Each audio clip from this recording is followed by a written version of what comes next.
자, 청와대 앞길이요. 이 24시간 개방된다는 소식 어제 발표가 됐었는데요. 앞으로 서울 관광 명소 가운데 하나가 되지 않을까 기대하는 분들이 많은 것 같습니다. 자, 어느 지역이 어떻게 개방이 되는 겁니까? 길진규 기자 설명을 해주시죠.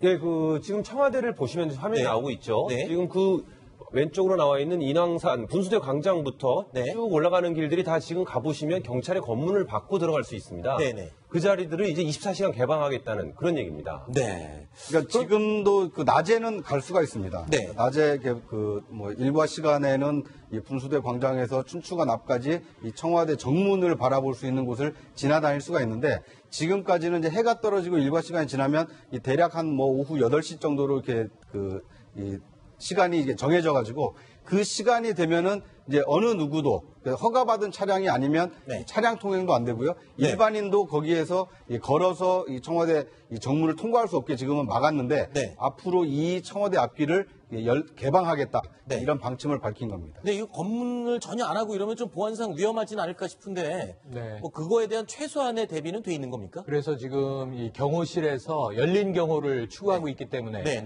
아주 여러 가지가 디테일이 좀 바뀌어요. 예를 들면 지금은 이제 지나가는 시민에게 물어봅니다. 어디를 가십니까? 이렇게 물어보거든요.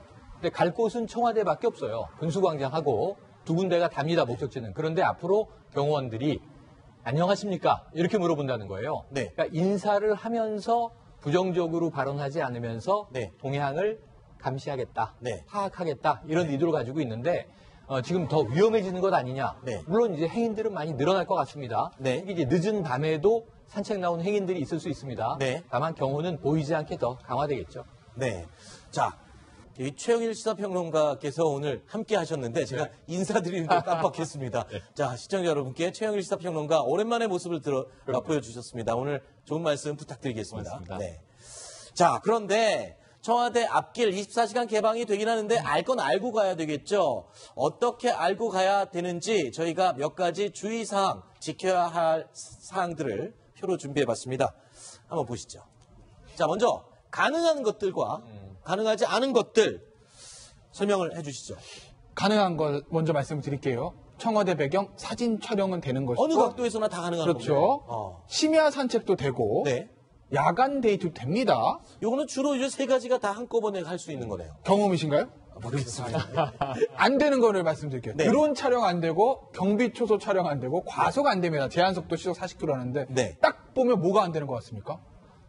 청와대 보안. 그러네요. 경비와 관계 있는 건 안 되는 거죠. 예를 들어서 청와대 배경 사진이야. 뭐 방송에도 여러 번 나왔으니까 그게 찍는다고 뭐 적국에 들어가가지고 대통령이 위험해질 일은 없을 건데 드론 촬영은 얘기가 다르죠. 왜냐하면 항공 촬영이니까 위에서 다 청와대 전경을 내려다보는 거 아니겠습니까? 위험하겠죠. 경비 추수 촬영도 마찬가지입니다.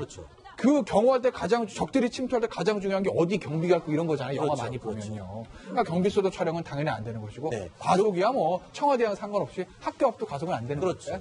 그러니까 지금까지 청와대 앞길을 개방하지 않았던 이유가 이 난파간첩의 그 청와대 습격 사건 때문에 지금 김신조 사건이죠, 이른바. 이제 물론 1968년에 있었기 때문에 오래전 일이긴 하지만 뭐 무장한 간첩이 내려와서 청와대를 습격하는 일이 있었기 때문에 이 대통령의 그 안위를 지키기 위해서 지금까지는 이제 앞길을 막아왔는데 그런데 이제 달라진 어떤 이제 보안 환경도 좀 달라지지 않았습니까? 그렇죠. 이게 뭐 CCTV라든지 아니면 무인 경비 시스템이 굉장히 발전했기 때문에 열린 경호 차원에서 시민들이 이용할 수 있도록 이제 개방한다.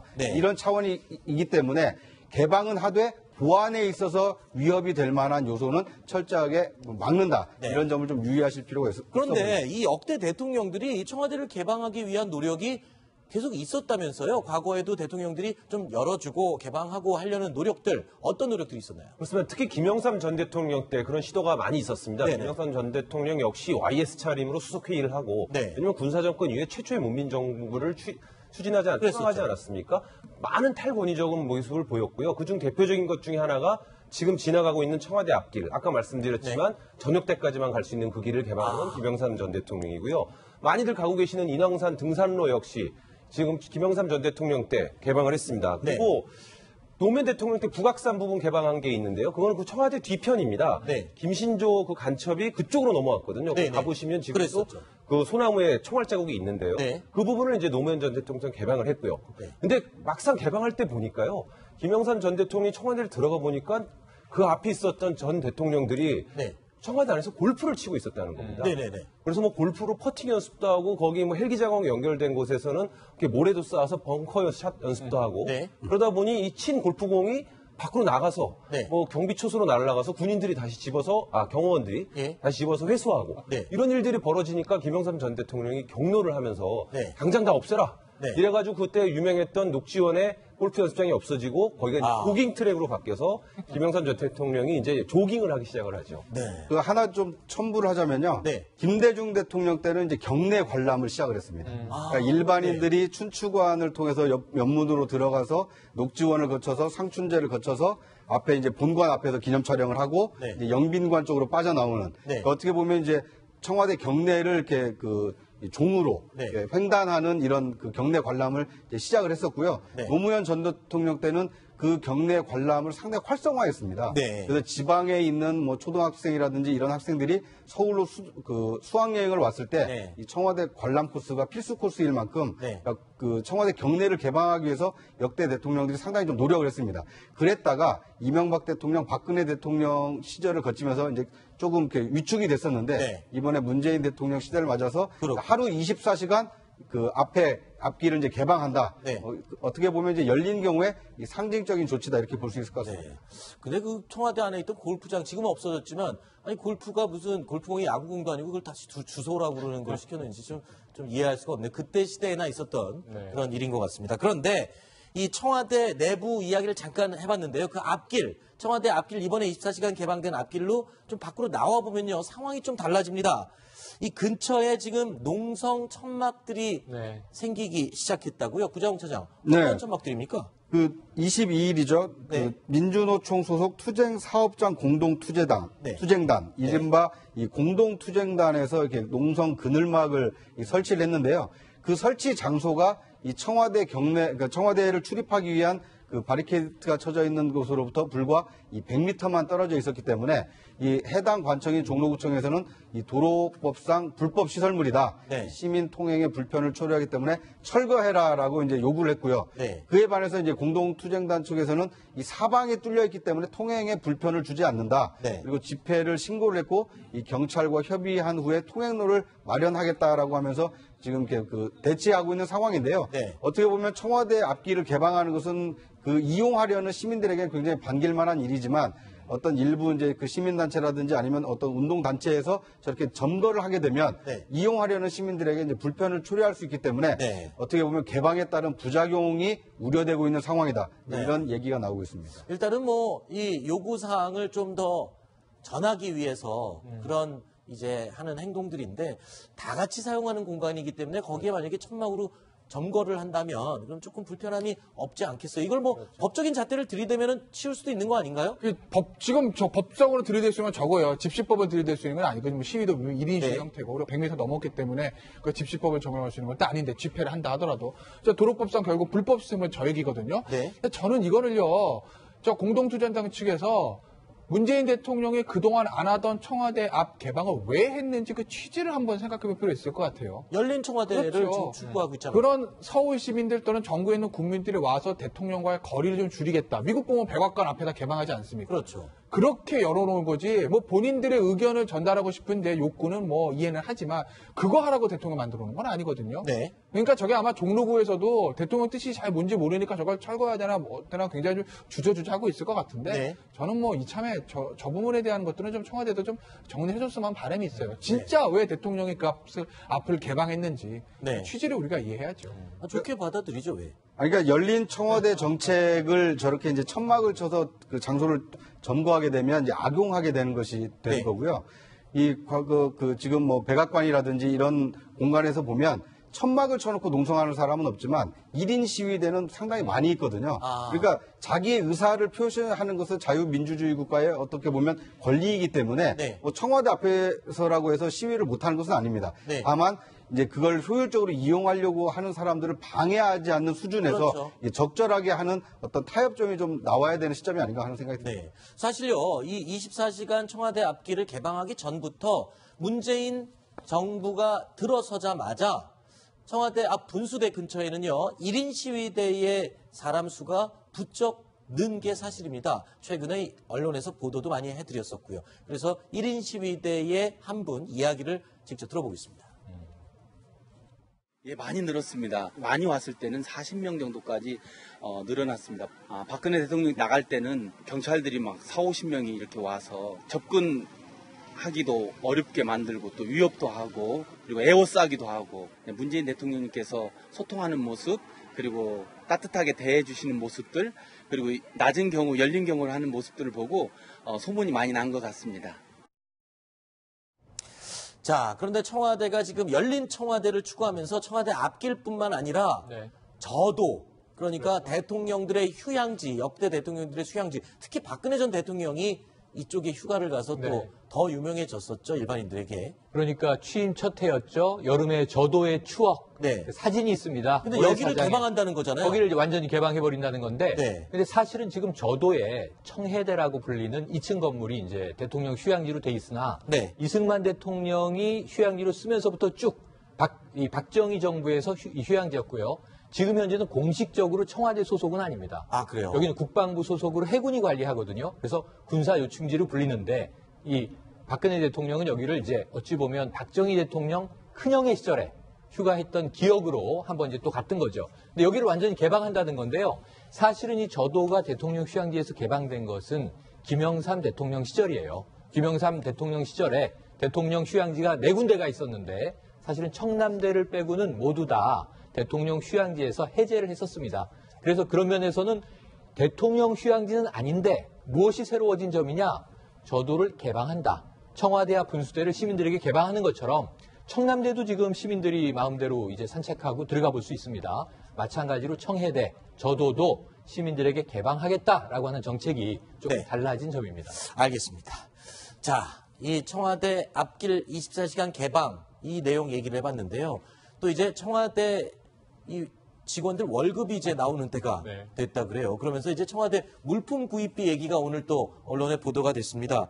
자, 그런데 박근혜 전 대통령과 비교를 해봤더니 10분의 1로 물품 구입비 액수가 줄었다. 지금 얘기가 나오고 있거든요. 설명을 좀 해주실까요? 일단 오른쪽부터 볼까요? 왼쪽부터 볼까요? 전 대통령부터 전직 대통령부터 보여주시죠. 박근혜 전 대통령이 한 달 동안 쓴 취임하고 인수위 기간이 아닙니다. 취임하고 한 달 동안 쓴 물품이 1억 6천이라는 거죠. 그럼 인수위 기간 동안에 쓴 건 여기 그건 아직 안 통계가 안 잡혀요. 그럼 여기는 인수위 기간이 없는 기간이죠. 그러니까 똑같은 겁니다. 어쨌든 취임하고 정식 대통령 된 다음에 한 달이니까 똑같습니다. 조건은. 박근혜 전 대통령이 총 1억 6천이에요. 노트북, 사무집기 1,900만 원. 어우, 책상 바꾸는데 많이 들었네요. 1,300. 에어컨, 텔레비전. 그런데 그에 비해서 문재인 대통령은 10분의 1이 안 되죠. 1,400만 원. 10분의 1도 안 되네요. 그렇죠. 책상, 사무직기 1,000만 원, 냉장, 냉동 경우에 100만 원, 뭐 이렇게 이렇게 적게 썼는데, 물론 뭐 이런 측면이 있어요. 그러니까 아직 제가 자세한 통계 세부까지 내용을 본 건 아닌데, 이 청와대라든지 관공서 물품의 그 교체 기한이 있거든요. 그러니까 이제 예를 들면, 박근혜 전 대통령 취임할 때는 교체 기한이 다 돼서 바꿨고, 문재인 대통령 취임한 다기에는 그게 아직 안 돼서 안 바꿨고 뭐 이럴 수는 있는데 그런 거를 감안한다 하더라도 10분의 1이면 차이가 엄청 나는 거죠. 문재인 대통령 정말 아껴 쓴 거죠. 과거에 이 박근혜 전 대통령의 개인 물품 구입이 때문에 또 논란이 되고 있었는데 저희가 과거에 있었던 그 목록을 다시 한번 준비를 해봤습니다. 표를 한번 보실까요? 자, 헬스 장비가 8,800만 원어치 들어갔고요. 침대 669만 원. 뭐 하는데 좀 무리가 됐던 게 예전에 이거였습니다. 휴지통이 90만 원이고요. 화장지함이 93만 원. 글쎄요. 이때 언론에서도 많이 떠들었었죠. 그래서 지금 국회에 보시면 청와대 살림을 감시하는 곳이 이제 운영위 아닙니까? 지금 조국 민정수석 나와라 마라 지금 논란이 있는 그 운영인데 바로 이전 정부에서는 이재만 총무비서관이 운영위에 나와서 지금 헬스 장비부터 이 구매 내역에 대한 질타를 많이 받았었습니다. 이 헬스 장비가 지금 저기 나와 있는 건 이제 8,800만 원이지만 1억이 넘는 이제 총액으로 잡혀 있었기 때문에 저 헬스 장비를 도대체 왜 산 거냐? 직원을 위해서 산 거다. 이렇게 이제 해명을 했었는데 정작 직원들은 제대로 헬스 장비를 이용하지 못한다. 직원들은 또 헬스장이 따로 있잖아요. 따로 있고요. 따로 체력 단련실이 따로 있거든요. 그래서 이런 문제에 대해서 이 야당 의원들하고 공방이 많이 벌어졌었던 기억이 나네요. 그러니까 이제 헬스 장비도 뭐 8,800만 원이지만 저 헬스 장비를 쓰기 위한 사람도 채용하지 않았습니까? 그렇죠. 운전추 행정관이 네. 어떻게 보면 이제 헬스 트레이너 전문가인데 네. 이 박근혜 대통령 한 사람을 위해서 채용된 거 아니냐 네. 이런 것이 좀 논란이 되기도 했었죠. 네. 자, 그런데요. 이 박근혜 전 대통령 휴지통, 휴지 화장지함 90만 원대의 이런 생필품들을 샀는데 문재인 대통령의 경우에는 생필품 같은 것은 내 월급에서 제하겠다. 특히 구내 식당에서 먹는 밥값까지 제하겠다. 이렇게 밝혔었죠. 네. 그래서 이 박수현 청와대 대변인의 이 과거 5월에 했던 말입니다. 다시 한번 들어보겠습니다. 적어도 가족 생활비만큼은 대통령의 봉급으로 처리하겠다. 적어도 대통령 부부의 식대와 개, 고양이 사료값 등 명확히 구분 가능한 것은 별도로 내가 부담하는 것이 맞고 그래도 주거비는 들지 않으니 감사한 것 아니냐라고 말했습니다. 자, 개인 용도로 사용하는 액수는 다 월급에서 제한다 그랬으니까 요번에 문재인 대통령이 받는 첫 월급 역대 대통령 중에 가장 적게 받겠네요. 그런 거 아닙니까? 이론적으로는? 그렇습니다. 지금 2017년 1월에 정부에서 발표한 공무원 연봉표를 보면은요. 네. 대통령의 연봉은 2억 1천만 원이 조금 넘습니다. 네. 그러니까 한 달로 나누면 한 1,500만 원 가량 될 수 있는데요. 네. 근데 이제 문재인 대통령은 들어가면서 이제 제가 개인적으로 먹는 음식값 이런 거 다 제하겠다. 그랬잖아요. 그걸 이제 월급에서 제하고 받는 시스템으로 만들어놨답니다. 그래서 이제 김정숙 여사랑 두 분이서 사적으로 먹을 때는 이렇게 적는답니다. 식당 앞에서 오늘은 이렇게 체크를 하면 음식값을 다 빼고 네. 월급이 나오는데 실제로 한 1,000여만 원 이런저런 게 공제되고 1,000여만 원 정도가 나오는 걸로 알려져 있는데요. 네. 청와대 측에서 아직 공식적으로 구체적으로 얼마라고 밝히지는 않았지만 네. 상당히 많이 깎였다.